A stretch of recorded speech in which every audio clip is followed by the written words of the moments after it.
গোপাল কর্মকার blog video. আজকে আমার দোকানে কাজগুলো যে হচ্ছে, তো এই কাজগুলো আপনাদেরকে সব দেখাবো, একটা একটা করে সব দেখাবো। দেখুন প্রথমে তো এই আমার দোকানের স্টাফ, তো মানে বাইকটার কিছু প্রবলেম ছিল, তো প্রবলেমটা সলভ করার জন্য তাকে দিয়েছি কাজটা, তো সলভ করবে। তো আমার দোকানের নাম হলো মানিশ অটোমোবাইল, আর বামনপাড়া রোড। তো দেখতে পাচ্ছ এই গাড়িটা মালবিহীন ই রিক্সা, তো এই রিক্সাটা মানে অ্যাক্সিডেন্ট হয়েছিল। তো অ্যাক্সিডেন্ট হওয়াতে মানে সব কিছু মানে ব্যান্ড হয়ে গেছিলো, মানে স্পট, মানে এগুলো আর চলবো না। তো আমি এই গাড়িটা মানে এ টু জেড, মানে সামনে গ্লাস থাকে, গ্লাস কিচ্ছুই নেই, সব মানে টুকরো টুকরো হয়ে গেছে। তো দেখুন সকার টিপ পুরো ব্যান হয়ে গেছে, এইগুলো মানে বস্তু আর চেঞ্জ করে দিয়েছে, চেঞ্জ করে অলরেডি মানে ফিটিং হয়ে গেছে।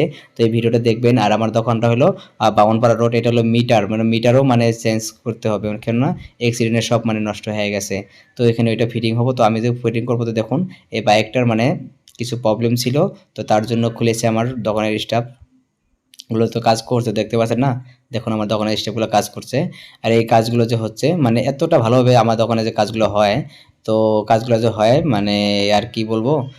আর একটা কথা, প্রথমে আমাদের এখানে কম রেটে কাজ হয়। আর কেউ যদি কাজ করতে চান তাহলে আমাদের সঙ্গে যোগাযোগ করবেন। আর আমার দোকানটা হলো বামনপাড়া রোড, আর দোকানের নাম হলো মানিশ অটোমোবাইল। আর কেউ যদি যোগাযোগ করতে চান তাহলে আমার কন্ট্যাক্ট নাম্বারে কল করবেন। আর ভিডিওটা ভালো লাগলে শেয়ার সব কিছু করে দেবেন। আর গাড়িটা তো দেখছেন মানে একবার ক্রাশ হয়ে গেছে গাড়িটা, মানে এ টু জেড আমি ভালো করে দিলাম।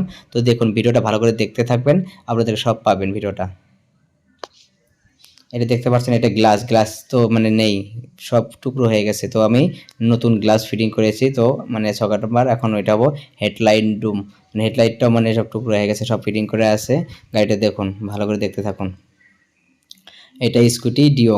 তো এই স্কুটির প্রবলেম মানে এটারও কিছু প্রবলেম ছিল, তো এখন ঠিক হয়ে গেছে। এটা আমার দোকান, তো দোকানটা ভালো করে দেখতে থাকুন। আর আমার সঙ্গে যোগাযোগ করবেন, ভিডিওটা ভালো লাগলে আর শেয়ার করে দেবেন, ভালো লাগলে শেয়ার করে দেবেন বারবার।